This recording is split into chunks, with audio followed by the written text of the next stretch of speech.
Continúe, congresista Paloma Nocea. Gracias, presidente. Por su intermedio deseo saludar a la ministra de Educación, Flor Pablo. La interpelación es una herramienta de control político que permite que se informe al Congreso y al país. Saludo su presentación, pero déjeme decirle que personalmente apoyé esta moción porque considero que usted conocía la problemática al estar toda una vida vinculada al Ministerio de Educación, al Consejo Nacional de Educación, con lo cual usted debió denunciar las irregularidades que hoy se están criticando, que ha criticado usted también en su presentación en la Comisión de Educación y que el presidente de la República también ha criticado. Desde la bancada de Acción Popular hemos procurado enmarcar el problema y hemos presentado una denuncia constitucional contra el exministro Daniel Alfaro, puesto que consideramos que él era el titular del sector al momento de la producción de los libros de texto que se han impreso para el año escolar 2019.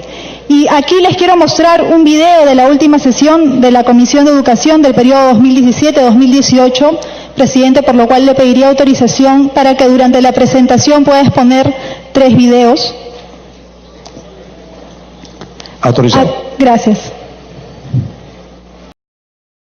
No, lo que estamos diciendo, congresista, es que vamos a mejorar estos textos que estamos hablando. No va a salir como está.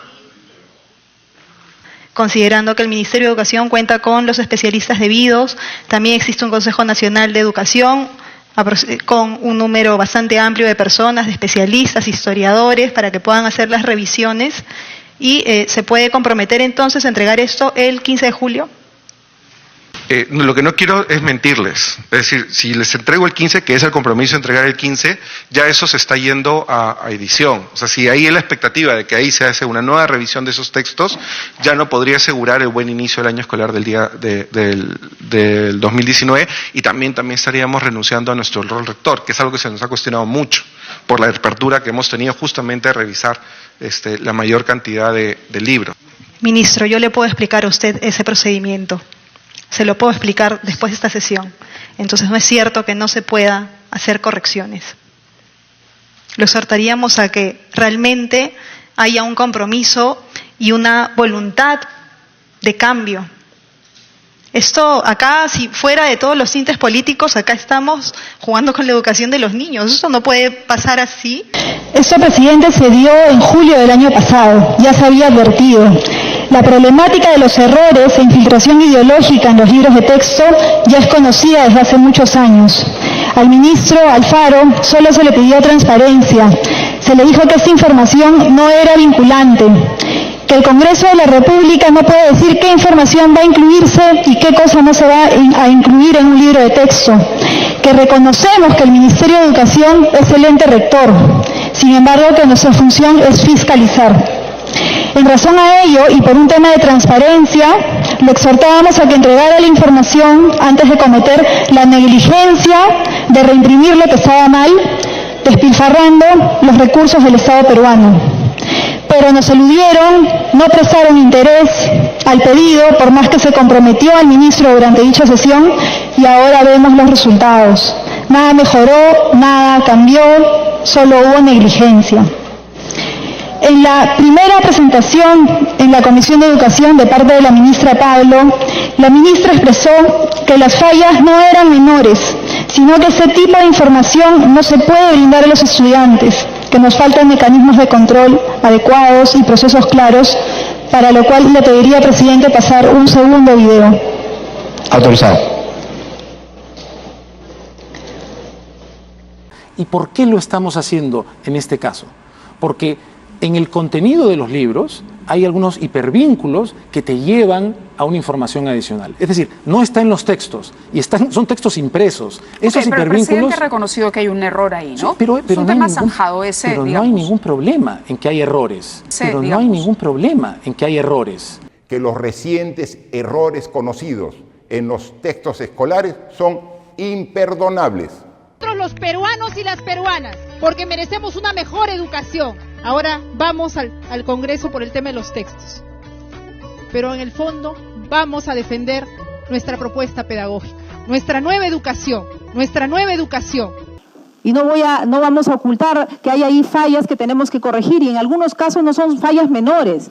En algunos casos hay un link, especialmente en el texto de tercer año de secundaria, que es una barbaridad. Y solamente para ahí redondear, el currículo ahorita está aprobado en todo el sentido de la palabra. Estoy aquí entonces para decirles que traigo el respaldo del presidente, que traigo el respaldo del gabinete. Que los recientes errores conocidos en los textos escolares son imperdonables. La ministra de Educación en la Comisión de Educación indicó que esto no parece un simple error, sino una intromisión interesada de alguien que quiere colocar contenidos que vulneran la sensibilidad y que para la edad de los chicos es incomprensible. ¿Cuánto invierte entonces el Ministerio de Educación, por el que pasa ministro tras ministro, o como ustedes dicen, pasan por una interpelación permanente, en comunicar el significado de enfoque de género como la igualdad de oportunidades entre hombres y mujeres? Nos quejamos de la interpelación permanente sin considerar las malas gestiones que han habido en el Ministerio, el mal manejo de huelgas, sin mirar el tema de fondo. ¿No será que justamente el sector está siendo fiscalizado por el Congreso por la verticalidad de la nueva educación que ustedes proponen? El enfoque de género ha sido aprobado por la Corte Suprema del Poder Judicial y la ministra indica que será aplicado en todo el sentido de la palabra. ¿Cómo sabían que se iba a ganar la demanda interpuesta por los padres de familia? Porque esto se ha ganado ahora, en abril del 2019, pero los libros de texto se mandaron a imprimir en el 2018. Es decir, se arriesgaron a imprimir todo un lote de textos escolares el año pasado sin saber si ganaban o no. ¿Qué pasaba si se perdía? Si se perdía, entonces iban a incurrir en un delito. Y acá quiero pasar un último video, presidente. Autorizado. Gracias. He escuchado que se muere de miedo, que en realidad... Y me falta... ¿Y qué le falta? Me falta un tema, que ahí viene seguramente el miedo. Sí. Es que también el enfoque de género plantea el respeto a la diversidad. Muy bien, se explica entonces que el enfoque de género también aplica la defensa de la diversidad, la atención a la diversidad, pero ya el segundo enfoque, dentro de los 7 enfoques que se están planteando en el sector educación, ya aplica el enfoque inclusivo o de atención a la diversidad. Ya lo tenemos aplicado. También cuando ayer escuchamos al primer ministro referirse al enfoque de género, acude al primer enfoque, que es el enfoque en derechos. También se acude muchas veces al tercer enfoque, que es el de interculturalidad. Es decir, dan la explicación del enfoque de género recurriendo a la explicación de los otros 3 enfoques. ¿Qué es lo que ocurre? ¿Por qué la redundancia? ¿Por qué se amparan en los otros enfoques? ¿Será que en realidad este enfoque de derechos ya está incluido? El enfoque de género ya está incluido dentro del enfoque de derechos. Y tenemos también este argumento de la Corte Suprema, donde se dice que tal vez la única forma de asegurar el cambio de la situación de discriminación que sufre la mujer en nuestra sociedad pasa por aceptar los roles de lo femenino y de lo masculino son social y culturalmente construidos. ¿Qué es lo que dice este argumento? Dice que tal vez es la única manera de asegurar el cambio. Entonces, ministra, por su intermedio, presidente, ese tal vez significa que tal vez sí funciona o tal vez no funciona. ¿Estamos nosotros experimentando con la educación de nuestros niños? ¿Por qué no somos más claros con los padres de familia? ¿Por qué no se le explica a los padres de familia qué cosa es el género en todo el sentido de la palabra? Acá, presidente, yo considero que no se trata de las niñas, no se trata de la mujer. Acá se está utilizando a la niña y a la mujer. Seamos honestos. Y tanto el primer ministro como algunos congresistas dicen que los que se oponen son simplemente un grupo de ultraconservadores. ¿Qué quiere decir esto? Que el currículo no es conservador, es todo lo contrario, es un nuevo currículo, una nueva educación, como lo han dicho el día de ayer ante el personal del Ministerio de Educación. Entonces, entenderíamos entonces contraria a lo conservador, entonces es progresista. Y eso no es ni una ofensa ni un atrevimiento. ¿Acaso ser conservador es malo o ser progresista es malo? son diferentes modos de pensar. Pero, ¿acaso ser conservador es sinónimo de ser homofóbico? ¿O ser progresista es sinónimo de ser un quemador de iglesias, abortista y reticente de las Fuerzas Armadas? No es justo. Bueno, no es justo, ¿cierto? Es muy triste encasillar a las personas, señalarlas, juzgarlas, vivir polarizados permanentemente. Muchas veces exigimos tolerancia siendo totalmente intolerantes, cuando simplemente pensamos distinto. Pero ¿qué es lo que hemos visto? Al primer ministro descalificando a un grupo de padres de familia, a algunos congresistas señalando a nuestros padres de familia como mentirosos, descalificando, siempre descalificando. ¿Y qué es lo que hemos visto en los libros de texto? También esa descalificación permanente de los valores y de las tradiciones de nuestro pueblo, maltratando a un grupo de la población. ¿Qué es lo que hemos visto en los libros de historia?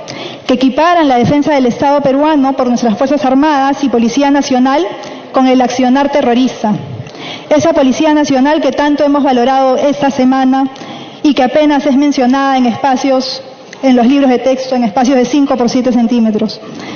El revisor académico, por ejemplo, del libro de quinto de secundaria, impartido desde el 2015, es una persona que seguramente es respetable, pero con un claro sesgo político e ideológico.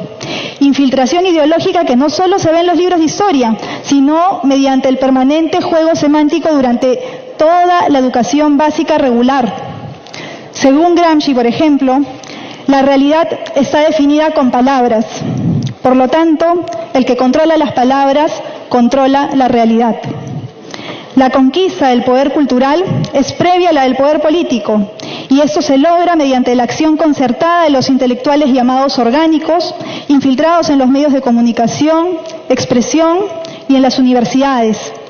Es así que nos infiltramos en la educación y la cultura, y lo demás viene por añadidura. Estrategia que algunos aplican al pie de la letra y a largo plazo. Se dice que se está politizando la educación. Por supuesto que la educación viene siendo politizada desde antes que yo naciera. Es el sector preferido para el adoctrinamiento.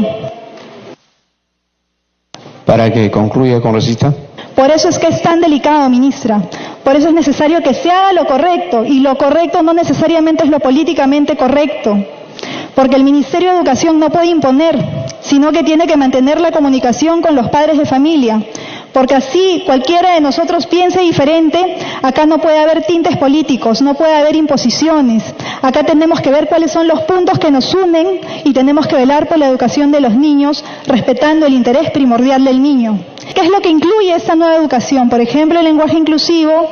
Ministra, siendo usted profesora de lengua y literatura, ¿considera realmente, y se lo pregunto con sinceridad, cree usted que modificando el idioma para volverlo supuestamente más inclusivo nos va a ayudar a cambiar la realidad que viven actualmente las niñas y las mujeres que sufren permanentemente de acoso sexual, de violaciones y de feminicidios? ¿Realmente la eliminación de estereotipos está vinculado necesariamente a políticas de género?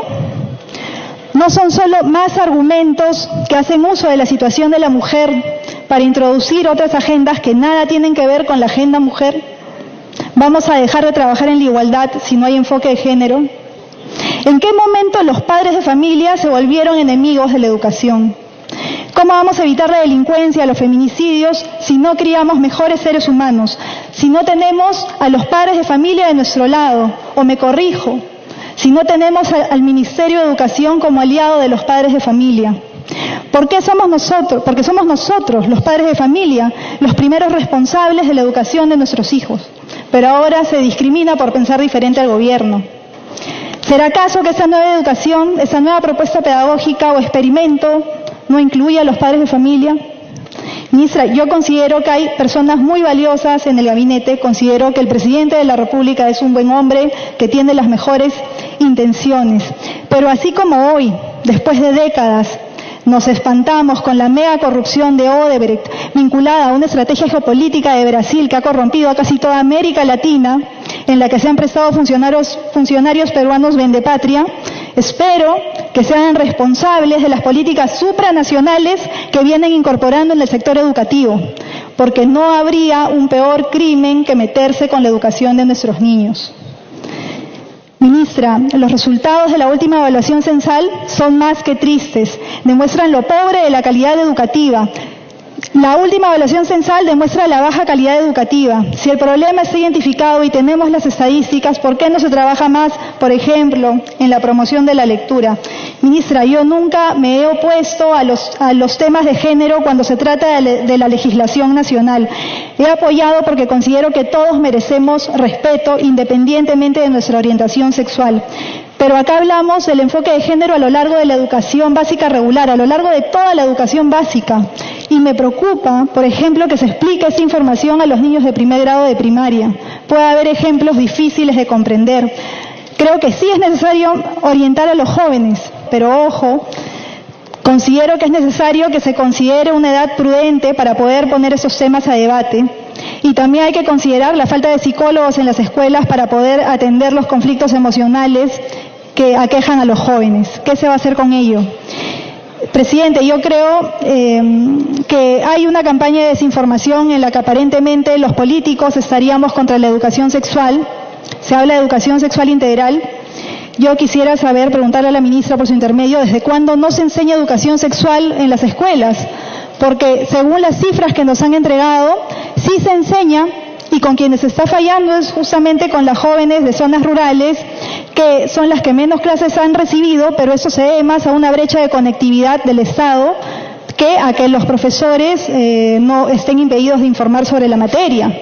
Por otro lado, también sabemos que falta capacitar a los profesores. Entonces, ¿cuál es el impedimento para enseñarse? Si ya se enseña. Yo no creo que ningún congresista se niegue a la igualdad entre las personas, y tampoco creo que nadie se oponga a la educación sexual a los jóvenes. Pero lo que venimos pidiendo al Ministerio de Educación permanentemente es transparencia. Transparencia que no se ha cumplido, que no se ha visto a lo largo de estos años y que esperamos que cambie. Ya aparentemente, bueno, estas políticas se van a implementar. Yo no sé, acá parece que no hay mucho por hacer, pero acá nosotros desde el Congreso estamos vigilantes, sabemos que los padres de familia van a salir a las calles a quejarse. Yo espero que el presidente de la República escuche y realmente llamo a su conciencia como padre de familia para que realmente aplique una buena educación en el Perú y no lo que se ha visto que es la ideologización de la educación en el Perú. Gracias.